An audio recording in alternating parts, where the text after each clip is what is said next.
Hello student, तो कैसा आप सब। तो उम्मीद करता हूं कि आप सब जो है बिल्कुल ठीक ही होंगे। सो स्टूडेंट्स, आज के इस वीडियो में हम लोग बात करने वाले हैं क्लास 10th के मैथ का जो हमारा थर्ड चैप्टर है वो है दो चर वाले रैखिक समीकरण which is linear equation in two variable. ठीक है। सो स्टूडेंट, सबसे पहले मैं आपको बता देता हूं कि इस चैप्टर में जितने भी हमारे इंट्रोडक्शन का पोर्शन था तो उसको जो है मैं आपको ऑलरेडी कंप्लीट करा चुका हूं।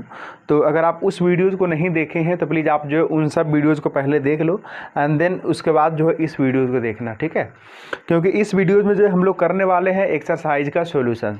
तो जब आपको जो है इंट्रोडक्शन वगैरह क्लियर नहीं रहेगा तो मे भी शायद हो सकता है कि एक्सरसाइज में जो भी क्वेश्चंस हैं तो उनको सॉल्व करने में जो है आपको दिक्कत हो जाए। ठीक है। तो इसीलिए मैं आपको सजेस्ट कर रहा हूँ कि सबसे पहले तो आप जो है मेरा इंट्रोडक्शन का वीडियो देखो एंड देन उसके बाद जो इस वीडियोज़ पे आना है। चलो, तो स्टूडेंट्स हम लोग करते हैं एक्सरसाइज का सॉल्यूशंस। तो बेसिकली एक्सरसाइज 3.1 के अंदर जो है 3 क्वेश्चन है। ठीक है। तो इसमें से जो है क्वेश्चन नंबर 1 का सॉल्यूशन मैं आपको ऑलरेडी करवा चुका हूँ। ठीक है। तो नाउ कंटिन्यू करते हैं क्वेश्चन नंबर 2 का सॉल्यूशन। ठीक है। तो बेसिकली अब इसमें देखो 2 ही क्वेश्चन है, क्वेश्चन नंबर 2 एंड देन 3। इन दोनों को करने के बाद हम लोग जंप करेंगे एक्सरसाइज 3.2 के अंदर। ठीक है। एंड देन वहाँ पे हम लोग करेंगे सॉल्यूशन। तो पहले तो देखो क्वेश्चन नंबर 2 में क्या कह रहा है सॉल्यूशन क्वेश्चन नंबर 2 का। कह रहा है क्रिकेट टीम के एक कोच ने, कोच का मतलब आपको पता है ना, मतलब जो बच्चों को क्रिकेट का जो है ट्रेनिंग देते हैं ना, यानी कि क्रिकेट सिखाते हैं। तो कोच ने 39 रुपये में 3 बल्ले तथा 6 गेंदें खरीदी। ठीक है जी। बाद में उसने एक और बल्ला तथा उसी प्रकार के 3 गेंदें रुपये 1300 में खरीदी। इस स्थिति को बीजगणितीय तथा ज्यामितीय रूपों में जो है व्यक्त कीजिए। ठीक है। स्टूडेंट्स, आपको लग रहा होगा अभी कि जितना भी हमने एक्चुअल में भी इंट्रोडक्शन किया तो उसके बेसिस पे तो ये क्वेश्चन है भी नहीं, लेकिन है।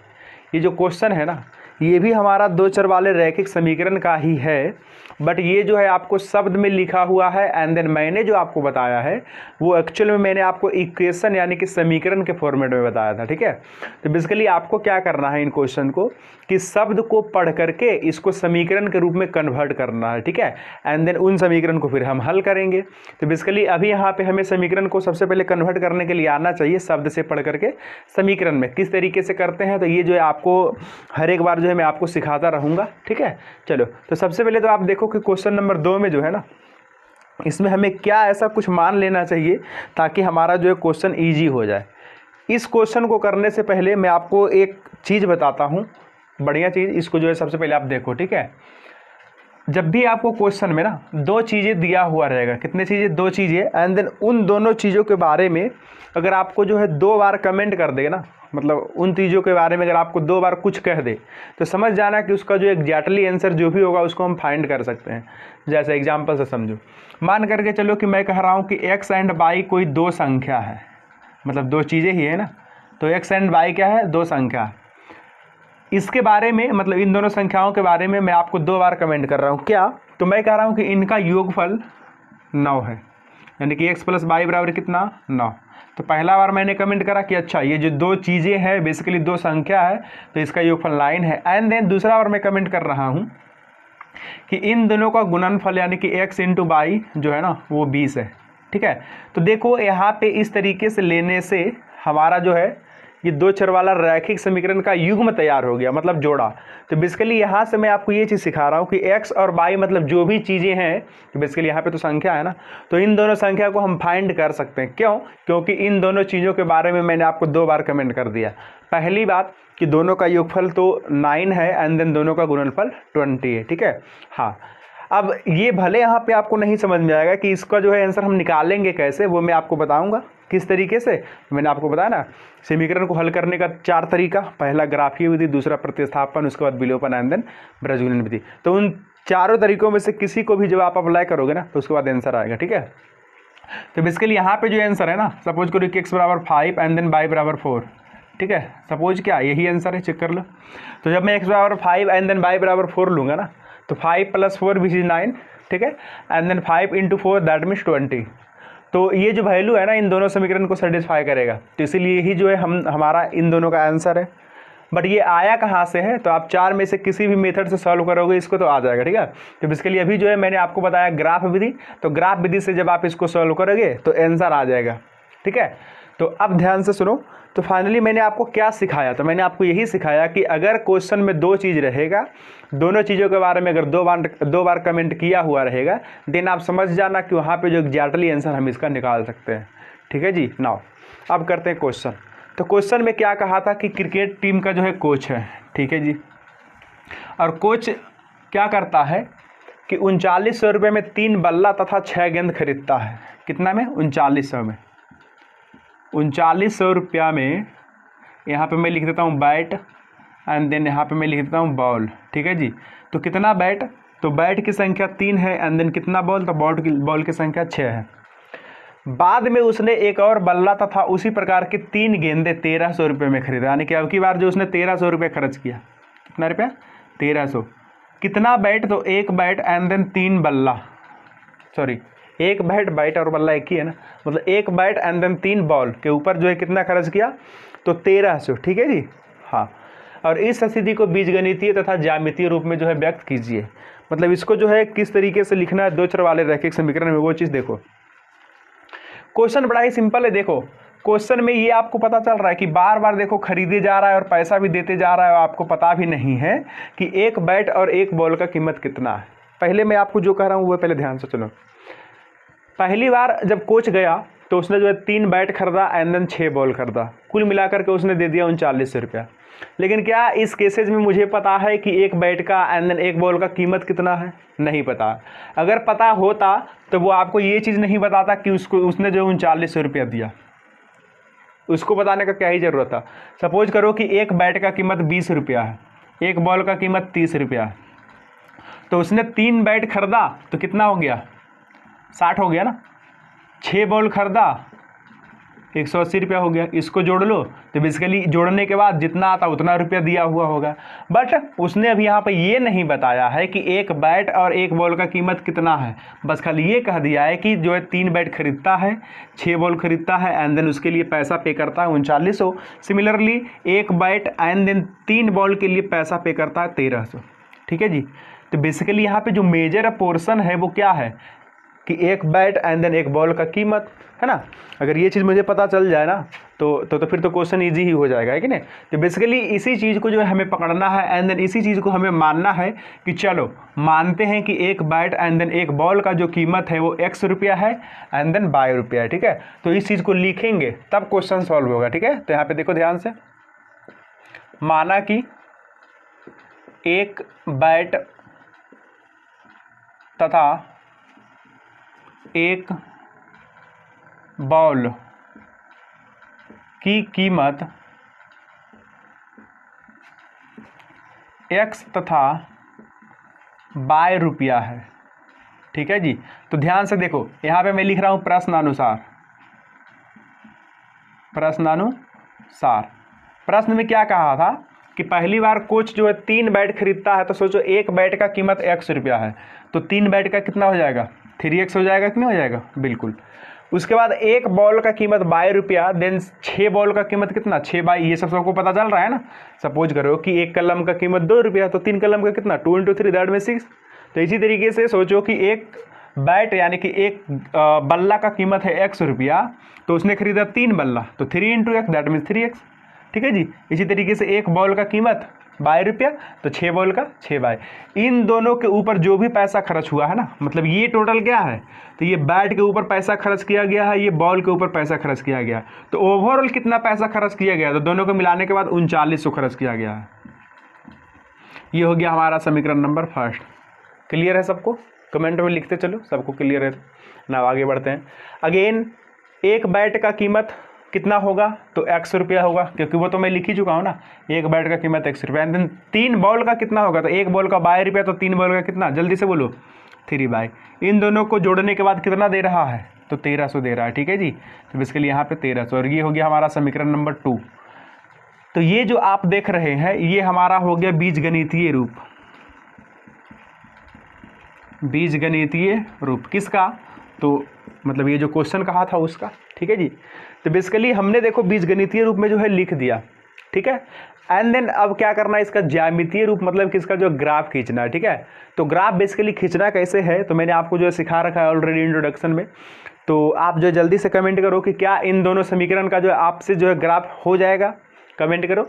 हो जाना चाहिए वैसे तो, ठीक है। अगर नहीं भी होता है ना तो चलो कोई दिक्कत नहीं, यहाँ तक तो आपको समझ में आया ना। इसके कहानी क्या है इसके आगे का, बस अब हमें ग्राफ ही खींचना है। तो अगर ग्राफ खींचने के लिए अगर आपको नहीं भी आता है ना तो वेट करो, इस क्वेश्चन का मैं आपको जो है ग्राफ नहीं बता रहा हूँ, एंड देन इसके अगला भी जो क्वेश्चन है उसका भी मैं आपको ग्राफ नहीं बताऊँगा, ठीक है। ऐसा नहीं कि हर एक क्वेश्चन का मैं आपको ग्राफ बताता ही रहूँ। बेसिकली हमारा काम होता है सिखाना, एंड देन आपका काम होता है उसको सीख करके सब क्वेश्चन को करना, ठीक है। तो बेसिकली एक बार तो मैं आपको ग्राफ सिखा चुका हूँ। क्वेश्चन नंबर 2 ये रहा, तो इसका मैं आपको जो ग्राफ नहीं बता रहा हूँ, आप खुद से ट्राई करो पहले वाले देख करके। क्वेश्चन नंबर 3 में आते हैं, तो क्वेश्चन नंबर 3 का भी जो है इसी तरीके से मैं आपको निकाल करके दूंगा, उसका भी ग्राफ नहीं बनाऊंगा। क्वेश्चन नंबर जब हम आगे चल जाएंगे 3.2 में, तो 3.2 में मैं आपको जो है एक फिर से ग्राफ बनाने के लिए सिखा रहा होऊंगा, ठीक है। तो वहाँ पे आप सीख जाना और इसी वीडियो में करेंगे, ठीक है। एक्सरसाइज 3.2 का सोल्यूशन इसी वीडियो में करेंगे, ठीक है। तो आप जो देखते रहो, बेसिकली मैं आगे जो है अभी जस्ट आपको जो है बताने वाला हूँ ग्राफ किस तरीके से खींचना है, ठीक है। तो अगर यहाँ पे अगर किसी स्टूडेंट्स को नहीं भी आ रहा है तो कोई दिक्कत नहीं है, आगे देख लेना ना। करते हैं एड्रेस क्वेश्चन नंबर 3 का सॉल्यूशन, ठीक है। तो क्वेश्चन नंबर 3 भी देखो सिमिलर है, क्वेश्चन नंबर 2 के ही जैसा है। तो यहाँ पे करते हैं सॉल्यूशन क्वेश्चन नंबर 3 का, ठीक है। तो क्वेश्चन नंबर 3 तो जो है सबसे पहले पढ़ो। उसने कहा 2 kg सेब और 1 kg अंगूर का मूल्य किसी दिन 160 रुपये था, ठीक है जी। एंड देन 1 महीने बाद 4 kg सेब और 2 kg अंगूर का मूल्य 300 रुपये हो जाता है। तो बेसिकली यहाँ पे भी देखो ना कि वो ये चीज़ थोड़ी बताए कि 1 kg सेब और 1 kg अंगूर का दाम कितना है, नहीं बताया है। तो हम फिर से क्या करेंगे कि मान लेंगे कि 1 kg सेब का दाम जो है 100 रुपया, एंड देन 1 kg जो है अंगूर का दाम जो है वो 22 रुपया है, ठीक है। चलो इस बात को हम कर देते हैं, माना कि 1 kg सेब तथा 1 kg अंगूर की कीमत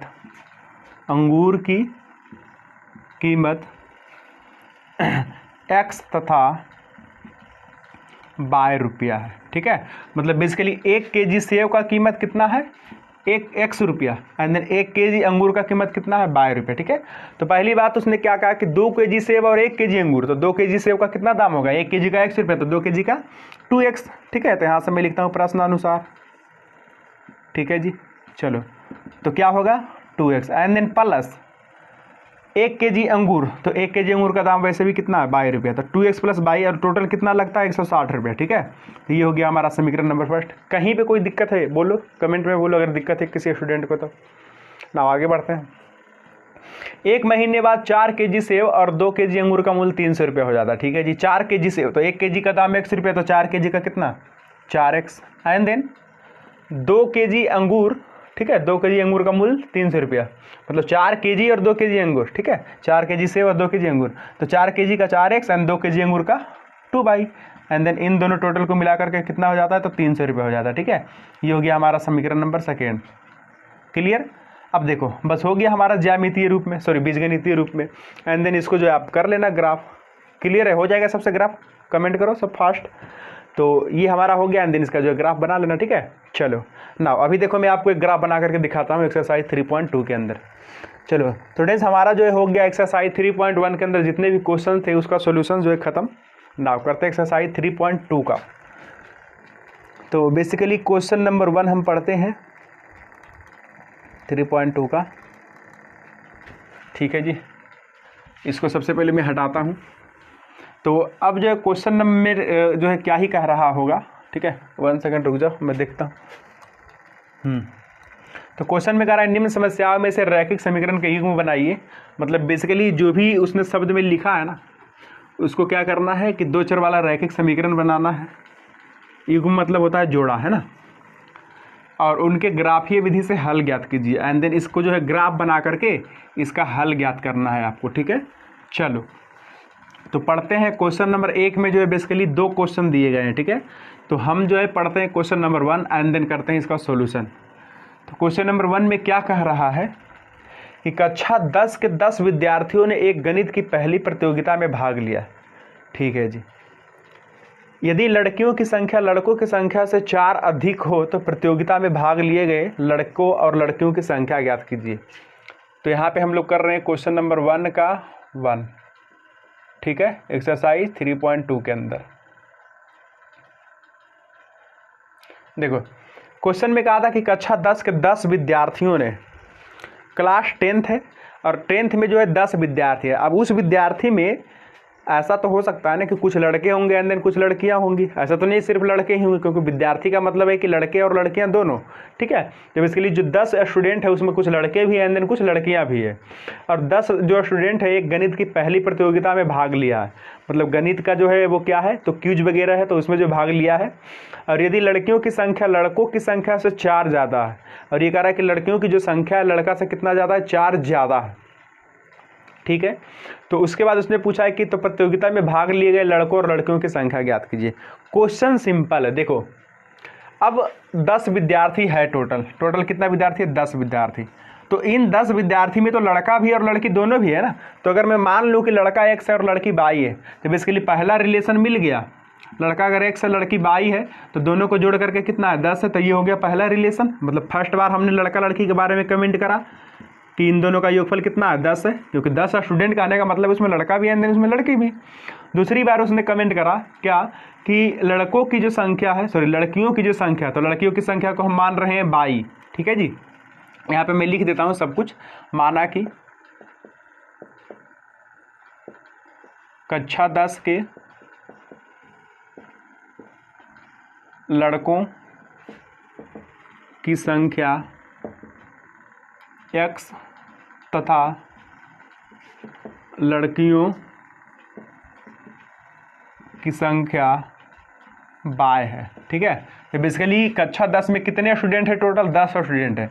तो यहाँ पे मैं लिखता हूँ प्रश्नानुसार दोनों का योगफल कितना होना चाहिए, तो 10 होना चाहिए, that means x plus Y बराबर कितना 10, ठीक है जी।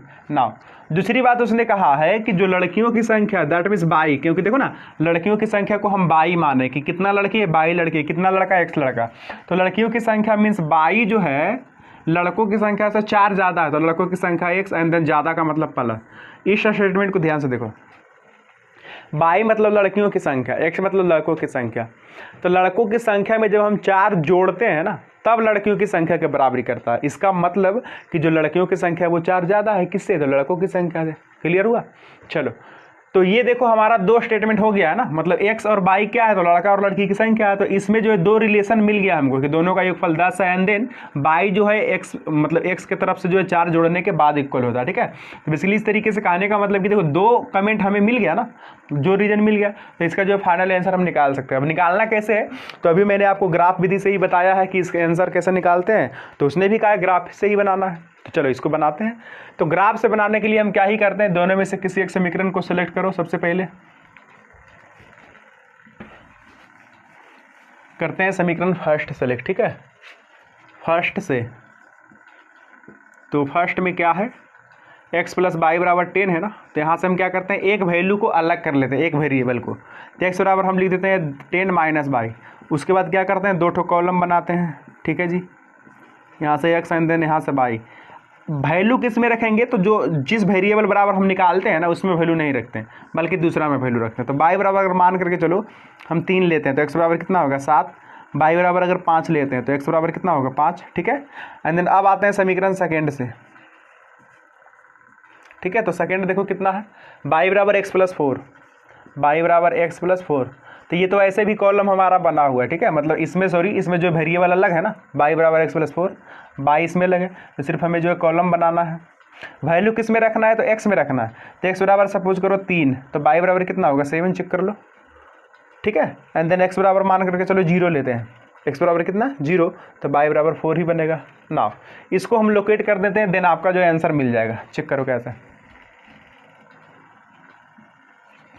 ये हो गया हमारा 0,0 एंड देन 1 2 3 4 5 6 एंड देन 7।